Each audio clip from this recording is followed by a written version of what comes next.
Hasina Gori, who's at the court. She's been covering this for us. Hasina, good afternoon to you.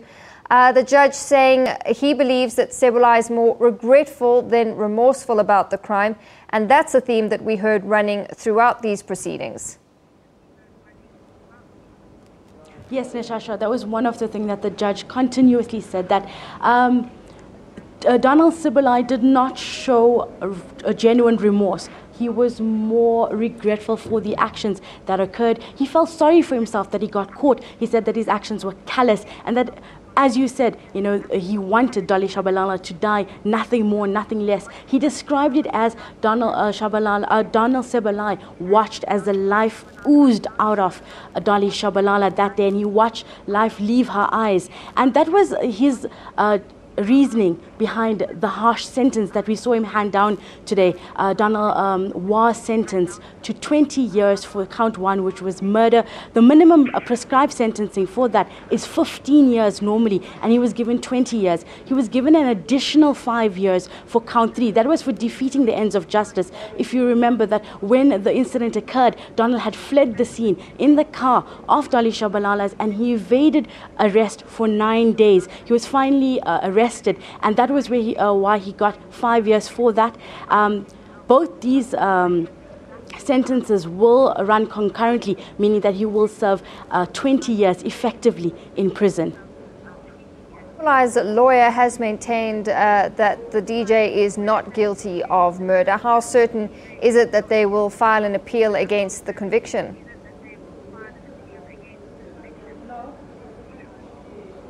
Donald spoke to us here in the docks just after he was taken away, and he maintained here again that he is innocent, that he was not guilty, that he did not try to kill her, that they were having a lover's dispute. He was trying to get the knife away from her, that she stabbed herself, and he did not stab her in the thigh. He said that he's asked his counsel to start appeal proceedings, so they will be appealing the sentencing. All right, and Hasina, what has the sentiment been like in court? We saw quite dramatic pictures when the judge handed down his sentence. The family was there. What's been the response?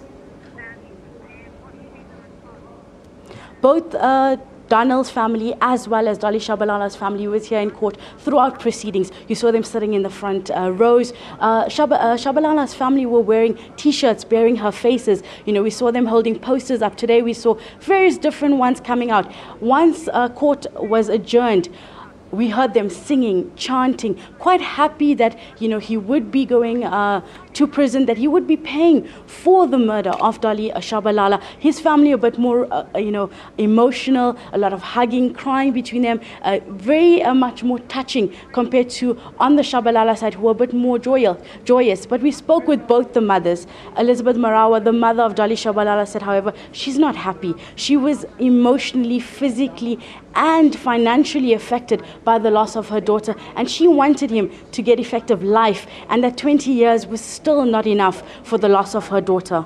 All right, Hasina, thank you very much for that update. Hasina Gori, live from the Donald Sebolai sentencing case that took place just a short while ago at the High Court sitting in Palm Ridge. But staying with another